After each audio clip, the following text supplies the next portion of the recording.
Psalm 73, a psalm of Asaph. Went and looked up Asaph, and it means gathering or gatherer. Song of the gatherer. So the son of Berechiah, the chief Levite musician under David, he is the gatherer who gathers the people so that they can praise and sing. Isn't that cool?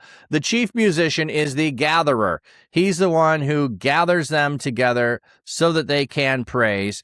So we have a section here. We're going to have the Levite of the temple. The song leader is going to have several psalms that he has written.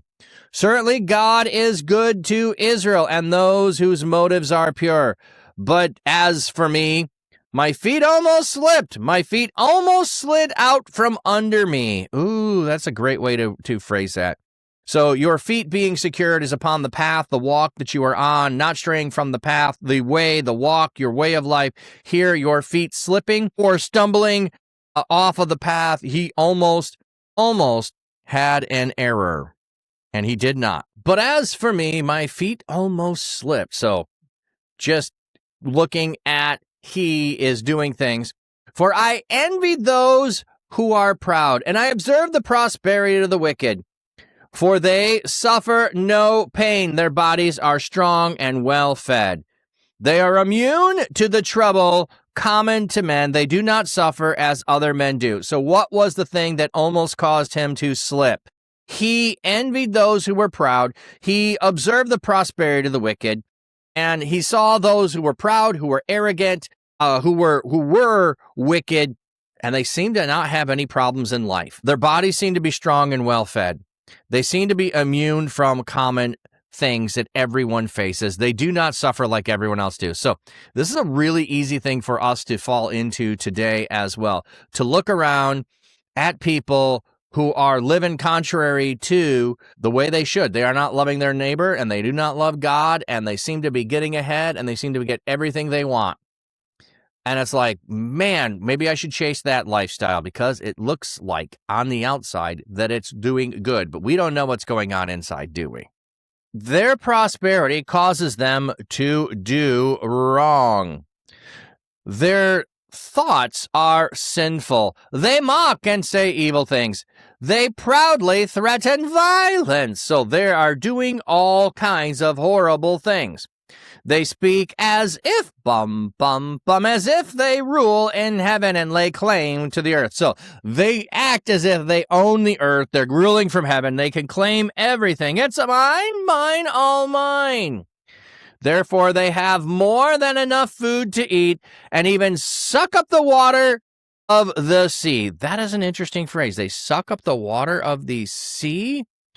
Therefore, his people return.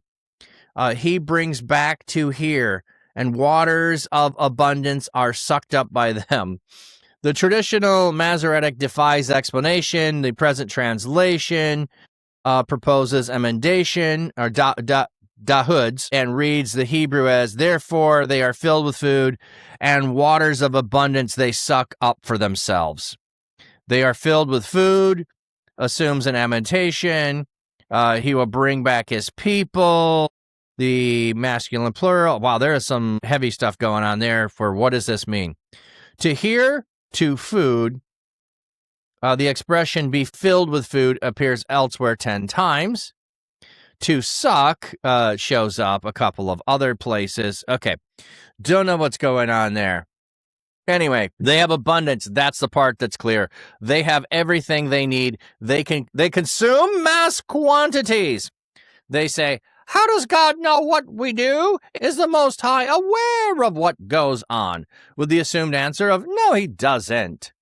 Take a good look. This is what the wicked are like, those who always have it so easy and get richer and richer. Yeah, isn't that the cry of a lot of us? We look at the world around, and that's what it feels like, that the wicked get richer and richer. So getting richer and richer looks like those people that oppress do that. They just, nothing gets in their way. They constantly do that. So the psalmist is tempted by watching what happens to those who do not follow after God, who are selfish and greedy and oppress other people, take advantage of them, and it just looks like it all turns out good. I concluded, surely in vain I have kept my motives pure and maintained a pure lifestyle. Yeah, my conclusion was, this is dumb. Why am I doing this? Look at what they have. Like, they're being rewarded for the things they're doing. I am not being rewarded for the way that I'm living. I suffer all day long and am punished every morning. If if I had publicized these thoughts, I would have betrayed your people. So these are the things I was thinking. I didn't say them out loud. But if I had, I would have betrayed your people.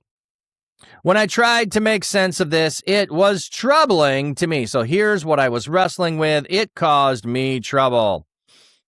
Then I entered the precincts of God's temple and understood the destiny of the wicked. Okay, then I was in the temple. I was in your presence, and I understood what was happening to the wicked, what was gonna happen to them. Surely you put them in slippery places. You bring them down to ruin.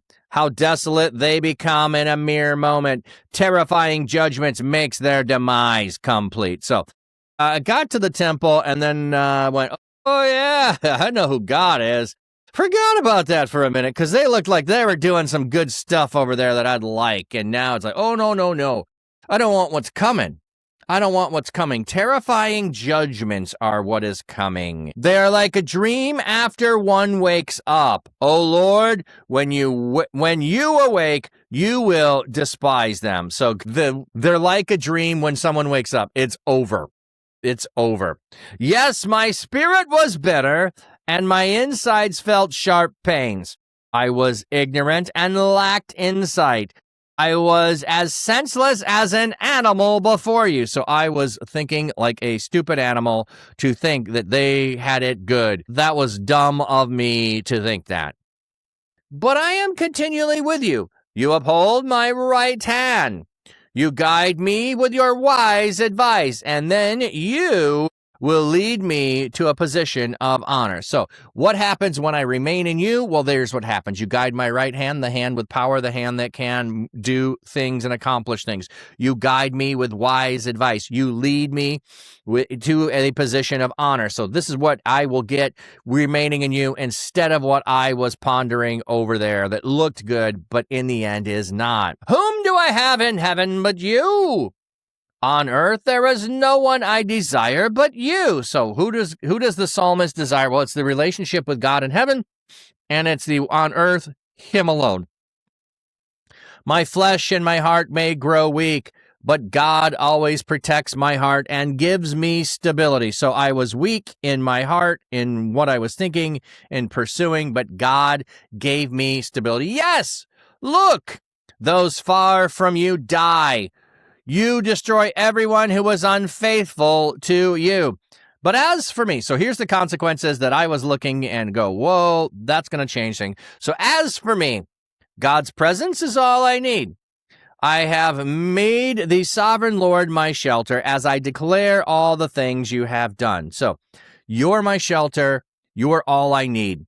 So while I looked at what the oppressors did, the wicked did, the wealthy, the braggadocious people, I look at what they had. It all looked good, but it's fleeting. And what I really need, I don't need any of it. I just need the presence of God. God's presence is all I need. What a great prayer. What a great psalm there. The idea that looking at social media, seeing everyone who's doing all of these things, looking at how good their life looks, realizing if they're doing it by taking advantage of people, it will not last. It will be fleeting, but it looks so good for a moment. I don't need any of it. I just need God. He's my shelter. Yeah, that's a pretty cool psalm there.